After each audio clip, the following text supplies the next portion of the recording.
বগীবিল দলংৰ সংৰক্ষিত এলেকাত ব্যাপক পলস খনন প্ৰশাসনৰ পৃষ্ঠপোষকতাতেই পলস খনন অব্যাহত থকাত ভাবুকি আহিছে বগীবিল দলংলৈ জেচিবিৰে দিনে নিশাই পলস খনাৰ ফলত অনাগত সময়ত অঞ্চলটোত তীব্ৰ খহনীয়াৰ আশংকাই দেখা দিছে কেৱল বগীবিল দলঙেই নহয় দাঁতিকাষৰীয়া ৭খন গাঁৱলৈ ভাবুকি অহাৰ আশংকা প্ৰকাশ কৰিছে স্থানীয় ৰাইজে শীঘ্ৰে অঞ্চলটোত পলস খনন বন্ধ কৰিবৰ বাবেও প্ৰশাসনক আহ্বান জনাইছে অঞ্চলবাসীয়ে সেই স্থানৰ পৰা অধিক জনাব আমাৰ সাংবাদিক দেৱজ্যোতিয়ে হয় নিশ্চয়কৈ ক'ব লাগিব বৰ্তমান মই উপস্থিত আছো বগীবিলত আৰু বগীবিলত মই আছো ব্ৰহ্মপুত্ৰৰ মাজত আৰু ব্ৰহ্মপুত্ৰৰ মাজত এতিয়া পানী নাই ব্ৰহ্মপুত্ৰৰ মাজত সম্পূৰ্ণ এতিয়া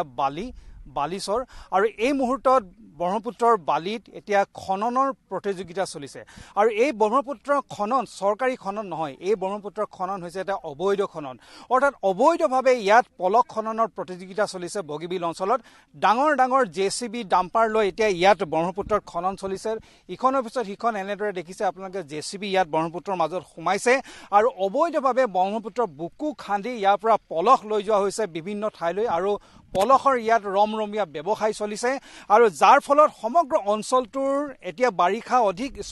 স্পৰ্শকাতৰ হোৱাৰ এটা পৰিলক্ষিত হৈছে কাৰণ এই অঞ্চলটো যথেষ্ট খহনীয়া প্ৰদত্ত অঞ্চল আৰু কাষতে আছে বগীবিল দলংখন গতিকে এই অঞ্চলটোৰ প্ৰটেকশ্যন কৰাটো চৰকাৰৰ অতিকে জৰুৰী কিন্তু এতিয়া দেখা পোৱা গৈছে খৰালি পানী শুকোৱাৰ লগে লগে ইয়াত এতিয়া বালি মাফিয়াসকলে ইয়াত বালি খননৰ এটা প্ৰতিযোগিতা চলাইছে পলস খননৰ প্ৰতিযোগিতা চলাইছে আৰু এই পলস খনন কৰি তেওঁলোকে এটা ৰমৰমীয়া ব্যৱসায় কৰিছে ইয়াত কিন্তু যিদৰে তেওঁলোকে পলস খানিবলৈ লৈছে এই পলস খননৰ ফলত পৰৱৰ্তী সময়ত এই অঞ্চলটোত যিটো অৱস্থাৰ সৃষ্টি হ'ব বাৰিষাৰ যিটো অৱস্থাৰ ভয়ানক অৱস্থাৰ সৃষ্টি হ'ব তাৰ প্ৰতি কিন্তু ভুক্তভোগী হ'ব এই গঞা ৰাইজসকল আৰু যাৰ বাবে আজি গঞা ৰাইজসকল ওলাই আহিছে যাতে এনেধৰণৰ এই অবৈধ খননসমূহ সম্পূৰ্ণৰূপে বন্ধ কৰিব লাগে আৰু অন্ততঃ নহ'লে বাৰিষা কাষৰীয়া যিসমূহ গাঁও অঞ্চল আছে এই লোকসকলৰ যাতে জীৱন জীৱিকা মাটি সম্পত্তি যাতে ৰক্ষা হ'ব লাগে কাৰণ এনেদৰে যদি ইয়াত বালি খনন কৰিবলগীয়া হয় আপোনালোকে চাওক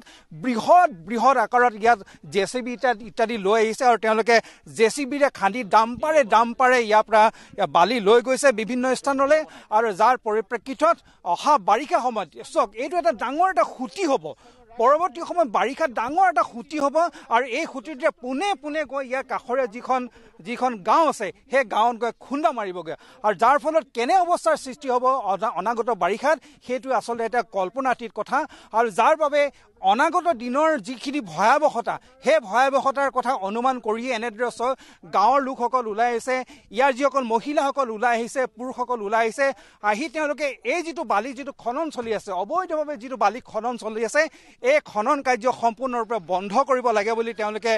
দাবী কৰিছে আৰু এতিয়া আমি সাংবাদিক অহাৰ লগে লগে ইয়াৰ পৰা ইখন অৱস্থাত সিখন জেচিবি ইয়াৰ পৰা পলায়ন কৰিছে ডাম্পাৰসমূহ ইয়াৰ পৰা পলায়ন কৰিছে স্থানীয় লোকসকল আছে নাই এইখন এখন চক জেচিবি ইয়াৰ পৰা পলায়ন কৰিছে ইয়াৰ পূৰ্বে এখন জেচিবি পলায়ন কৰিলে এতিয়া এখন দ্বিতীয়খন জেচিবি পলায়ন কৰিছে ইতিমধ্যে ডাম্পাৰসমূহ ইয়াৰ পৰা পলাই পত্ৰং দিছে গাঁৱৰ ৰাইজ অহাৰ লগে নাই এতিয়া ইয়াত যিটো খনন চলি আছে অবৈধভাৱে বুলি ক'ব লাগিব এই খননৰ ফলত আপোনালোকে স্থানীয় লোক কেনেধৰণৰ সমস্যাৰ সন্মুখীন হ'ব পাৰে আমি প্ৰতি বছৰে বাৰিষাত ভুক্তভোগী আজি কেইবছৰমান আগৰ কথা ক'বলৈ গ'লে ইয়াৰ পৰা আমাৰ 20-25 ঘৰ 30 ঘৰ মানুহ খহনীয়াত উঠি পিছলৈ যাবলগীয়া হ'ল আমাৰ মাটি বাৰী সম্পত্তি গোটেই গুচি গ'ল ভাল যে আমাৰ পিছৰ গাঁওখনত মানুহ সেই ঘৰ মাটি আছিলে সেইখিনি মাটি আমি কিনি আকৌ তাত বসবাস কৰিব ধৰিলোঁ এনেকুৱা ধৰণৰ বানপানী হয় প্ৰতি বছৰে বানপানী এতিয়াও মথাউৰিটো বনাই দিয়াৰ পিছত আমি কৃত্ৰিম বানপানীত ভুগি আছোঁ 1 নং 2 নং ৱাকহাবি সম্পূৰ্ণ ৰাইজ আমি কৃত্ৰিম বানপানীত ভুগোঁ আৰু এই খহনীয়াটো চাওক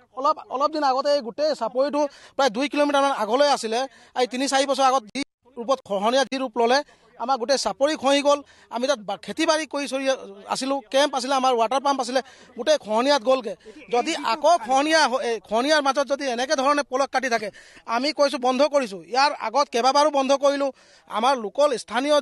যুৱকসকল আহি ব্যৱসায় ভিত্তিত কাটিব লৈছিলে আমি তেওঁলোককো বাধা দিলোঁ যে ইয়াত কাটিব নালাগে সব হৈ গ'ল বাধা দিয়া বহুত বাদ মানে তেওঁলোকৰ লগত যুক্তিতৰ্ক লাগিলোঁ কিয় কাটিব নালাগে আৰু আমাৰ লগত বহুত বেয়া পোৱা এটা মনোভাৱ এটা আহি পৰিলে ফোনত কাৰোবাক থ্ৰেটনিঙো দিছে ফোনো কৰিছে তেওঁলোকক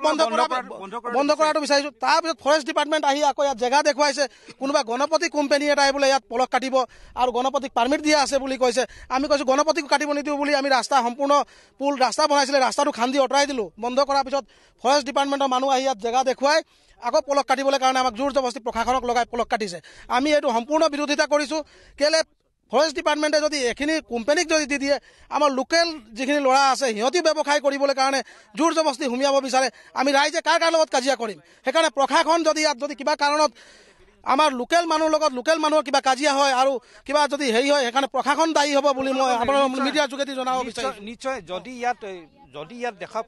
পোৱা গৈছে অনাগত দিনত যদি ইয়াৰ কাৰণে যদি কিবা যদি ব্যৱস্থা যদি ইয়াত কিবা বিপদ হ'বলগীয়া হয়, তেতিয়াহ'লে আচলতে কি হ'ব ইয়াৰ নিশ্চয় আচলতে এই ধৰণে আশংকাত ভুগিছে এতিয়া স্থানীয় লোকসকল। দেৱজ্যোতি আপোনাক এই মুহূৰ্তত ধন্যবাদ জ্ঞাপন কৰিছোঁ দৃশ্যাংশ দেখুৱাৰ বাবে।